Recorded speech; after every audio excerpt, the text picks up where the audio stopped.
Hi everyone. Today I want to teach you about the microscope. First I'll show you the parts, and then we'll look at some prepared slides, and then I'll show you how to prepare and make your own slides.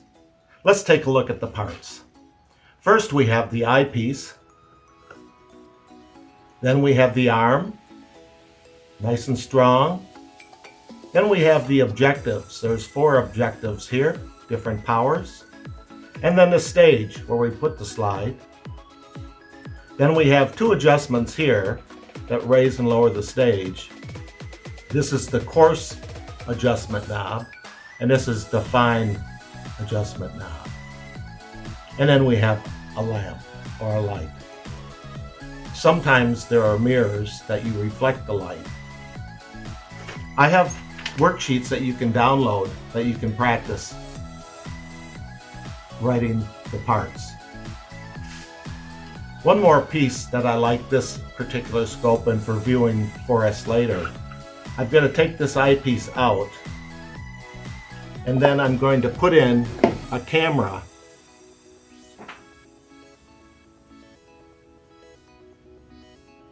that goes in here. And the reason I like 2 eyepieces or a stereoscope is I can look in here if I need to. I usually don't need to. And then I plug this into a USB on my computer, and then everyone can see what I see through the microscope. It's a great teaching tool and lots of fun. Let's look at some prepared slides of plants.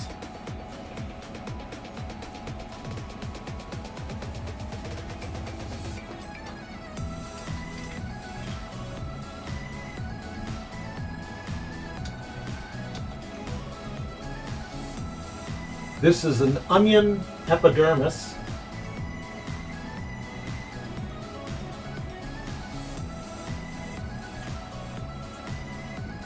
And the color blue is from a dye just to help it give more contrast. You can see the cell walls and the nucleus in the center. Let's go up a higher power.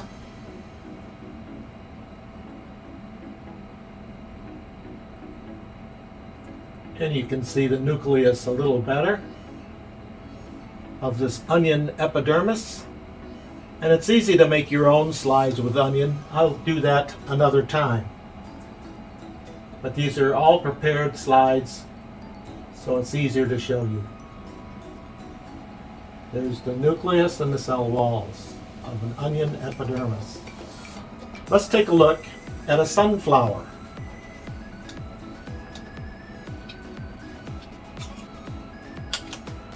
This is a sunflower stem.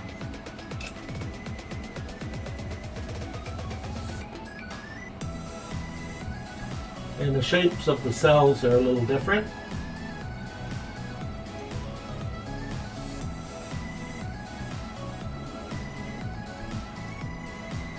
Let's go up a higher power.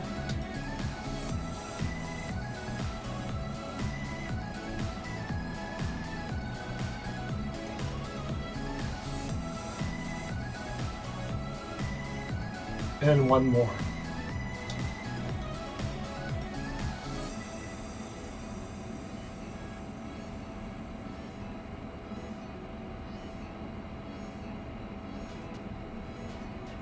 Okay, that's sunflower stem. Next, let's look at a pine leaf.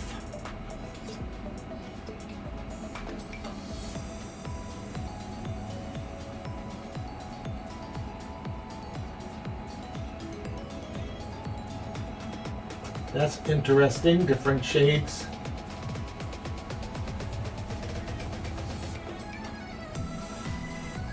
We'll go up a power.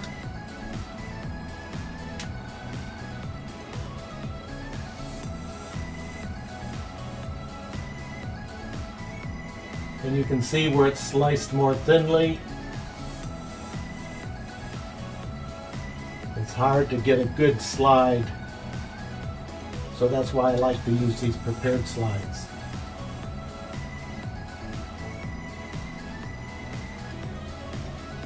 That's an interesting one up there at the top. with the nuclei.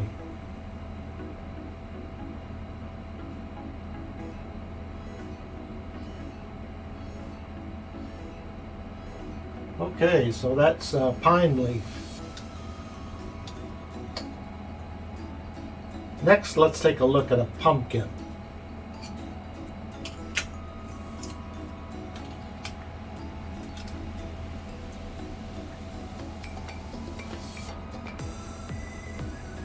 Each different plant has a different shape, and the shades are only based on the dye that was used, the colors. Brings out the contrast so we can see it more easily.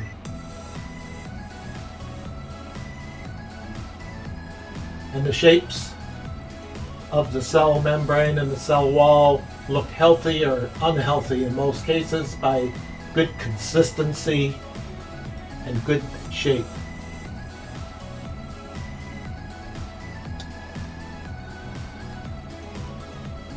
Strong cell walls, healthy.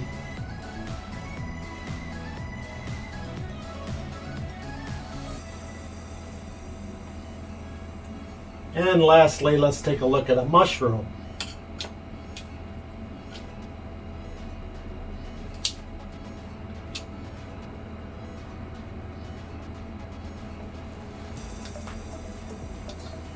I start at the lowest power so I can get it in focus and see what I got. All right, looks like a good cross section of a mushroom. Now we're zooming in just to get a closer look at the cells, smaller.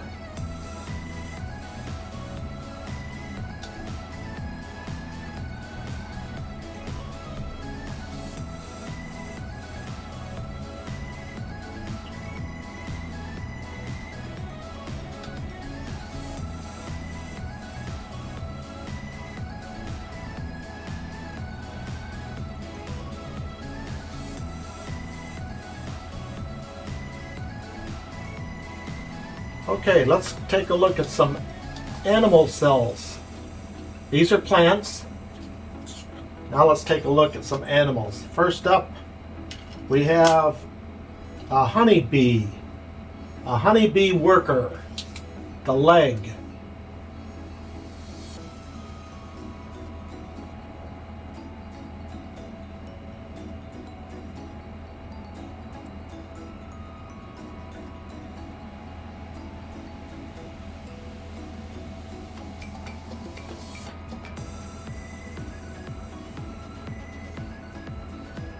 Let's take a look at that.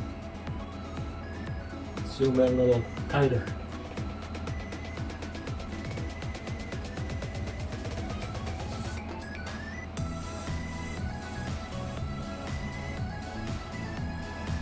That's why I run from bees.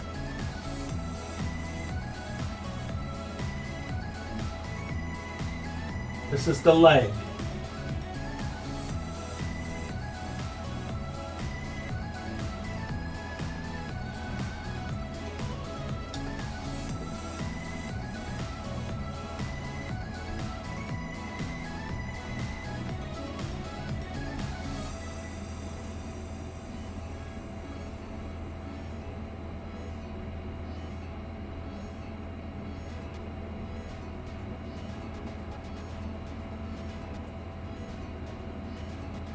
Maybe I can get a live one, or not alive, but one that is fresher. Let's take a look at a dog's stomach. Now, if you're going to be a veterinarian, you'd want to see a healthy dog's stomach, compare it to the sick dog.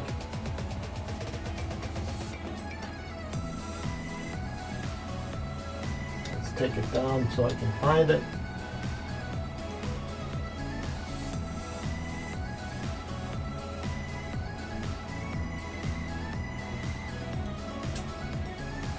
Okay, part of a dog's stomach, a thin cross section, and a veterinarian would be able to tell more about what this is, if it's healthy or not healthy.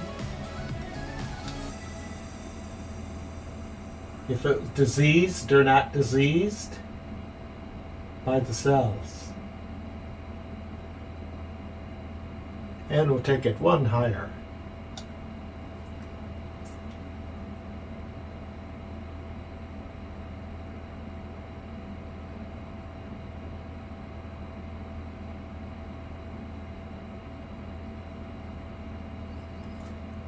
All right. Next we have a house bee.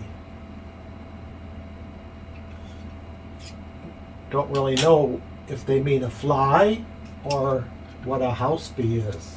Haven't heard that term before. But the house bee, it's the mouth.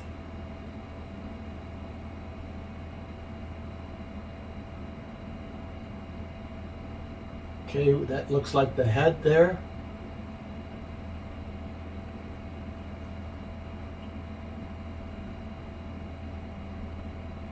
So these things can get quite interesting, especially if you get your own specimens. Looking at a fly's wing or different insects that you can catch outside.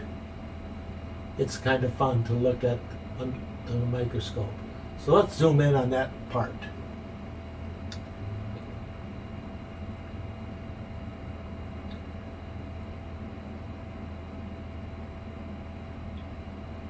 That's interesting. And one more zoom.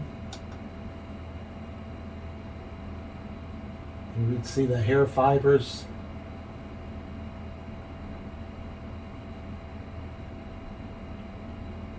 So it's interesting focusing because you can focus on the closest part and then part a little farther away, even though it is flat. You can see other details by rotating the focus, the fine focus. And one more is a hydra. A hydra, I hope to find some live hydras in pond water and show you. Tomorrow I plan on going and collecting some specimens and bring them back and we can take a look and see what I found. It's fun to find in nature. Let's see, they're very small hydra. And it's cool to find hydra in pond water because they're moving and you got to chase them around. But these are prepared and well deceased. And if you see those swimming around, it's kind of fun to use the microscope to see that. And with this camera, I can not only project it to a bigger monitor, it also records, so I can hit a record button and on this panel here, and you can see I can show it later to a class or something like that. If you find something, you can show it to a friend later. You find a good discovery and all of a sudden no one's around to see it.